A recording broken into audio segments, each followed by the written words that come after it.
I started seeing trafficking cases in 2015, and I'll never forget my very first case. So I worked with the FBI on it, and I didn't understand what human trafficking was. And from that point on, I did everything I could possibly do to learn, because I saw this precious little girl going through such horrific things, and finding her services was impossible. After I started to really learn about what this was, we kept seeing more cases pop up, and I don't even know how to explain it. I just saw these precious girls and thought, how can I help these girls understand how beautiful they are? And I just saw something deep in their souls, and that really is what drove me to keep learning more and to really be an expert in this field and really do something about this. I knew in 2015 that what was happening was not okay, and I had to be part of the solution. I had to be part of the fight against human trafficking.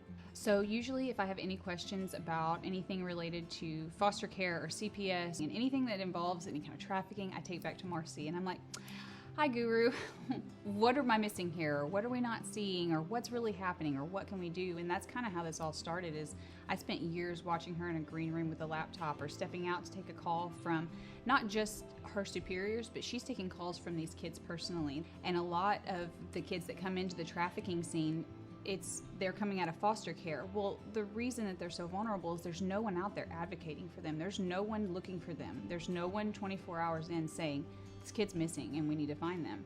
And the kids that are in Marcy's realm that I watched her help, there is someone. I started Different Day Foundation because as a social worker of 16 years, I was tired of seeing girls not have a place to safely heal from the trauma that they've endured. And I knew that we had to do something as a community.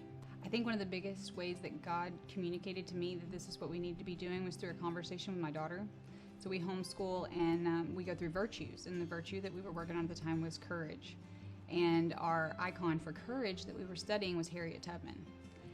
And we came to the part where Harriet was taken into her master's house when she was 5, and she was then the nanny. And if the baby were to cry, then she would get beat, and we go through this whole thing. And I was sharing all this, and she was probably 7 at the time. She was distraught. She just couldn't believe. And I made the connection that she was a year younger than her, 2 years younger than her when that started. I said, can you imagine being that age and this happening to you? And she said, I'm so glad that slavery doesn't exist today. And I was able to tell her that it does. And it happens to little girls just like her all the time. And she said, call Miss Marcy, we have to do something. And I called Marcy and I said, we have to do something. Clara said, we have to. I met Brandy Johnson 10 years ago when my husband had just started with Cody Johnson Band.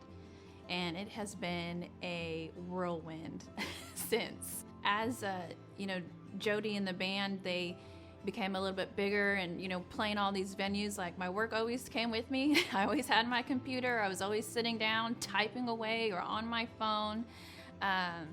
Brandy, she would see me working away all the time. And there'd be good days and bad days, but she always saw me working. And that's really where the conversation started to get formed. One day she came to me and said, I want to help. I want to be part of the solution in this problem, because this is my community too. And we have to be accountable for our community. And that's kind of where the journey started.